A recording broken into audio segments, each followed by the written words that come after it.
I've always wondered about the Cuban Missile Crisis, but I don't really know what happened. I know. I'll go back in time and find out. It's a bit darker in here than I thought. Oh, hey, it's President Kennedy. Maybe I'll ask him what happened.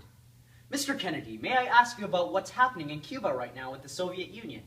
First, who are you and where did you come from? Okay, Mr. President, before we get security in here, let's calm down, shall we? I'm just a reporter, and I'd like to conduct an up-close and personal interview with you. It won't take too long, okay?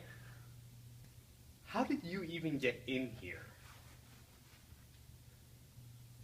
Well, it might be because I'm from the future, but that's irrelevant. I pose no security threat to you. I mean, I'm Canadian and we're peaceful people, right? So, please, let's sit down like civilized people and conduct this interview.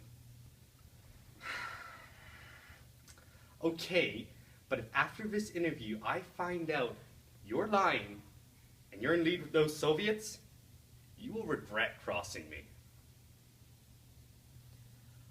Okay, whatever. Now, please, sit and let's get this interview started. To reiterate my question, what is the current situation in Cuba between the US and the Soviet Union? Well, over the past few months, we have been monitoring the Soviet military buildup on the island of Cuba.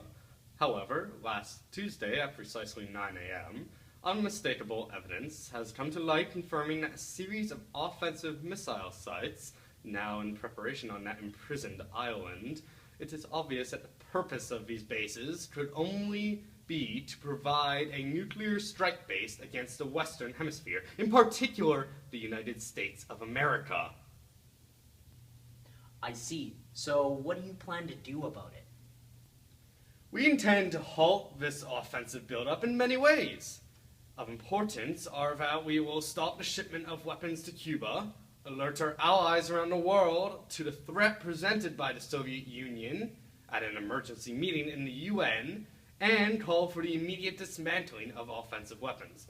Most importantly, I call Chairman Khrushchev to halt and stop this reckless threat to world peace and this pursuit of world dominance, which would risk the relationship between the US and Soviet Union.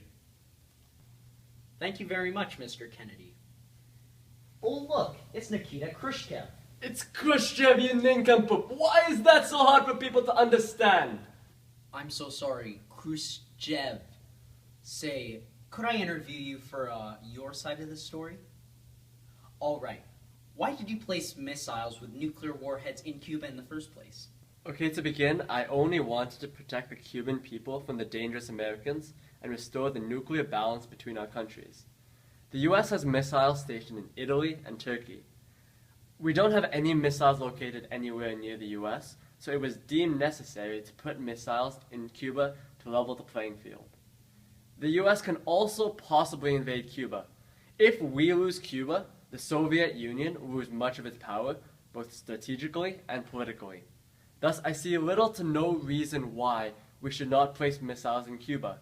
It is unlikely the US would attack us in retaliation or over such a small matter anyways. I see now. Your side of the story is fairly simple, is it not? Yes, it is. Although we also don't want President Kennedy and the US to find out about the missiles. We wish to keep that a secret.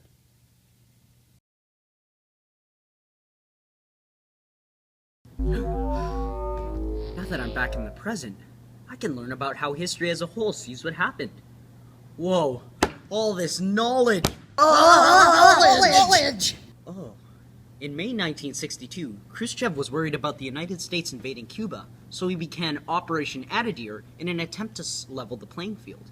Operation Anadir involved the deployment of 80 tactical nuclear warheads and 50,000 personnel. Operation Anadir was extremely secretive. Not even a secretary was allowed to see the handwritten plans. Meanwhile, when President Kennedy was notified of the missiles in Cuba, he established XCOM, a group which debated on the various options responding to the Soviet Union's actions. On October 22nd, Kennedy met with several world leaders, including Canada's Prime Minister, John Diefenbaker. all were supportive of the U.S. stance on the issue. Kennedy announced that the U.S. would respond in full force to any attack on the United States of America and began a blockade on Cuba. It seems that in response to Kennedy's speech, the entire world reacted. Many voiced support for the United States. Others, such as a magazine in France, doubted the United States' claims. According to a Chinese newspaper, over 600,000 people gathered in support of Cuba. On October 27th, U.S. President Kennedy secretly agreed to remove all missiles from southern Italy and Turkey in exchange for the removal of the missiles in Cuba. Some people believe that Khrushchev's actions in Cuba were only a means to force Kennedy to remove the missiles from Turkey and Italy. Because the agreement was secret, it had appeared to the world that Kennedy had won. We know this is not the case, but it is what was believed at the time, and probably led to Khrushchev's loss of power 2 years later.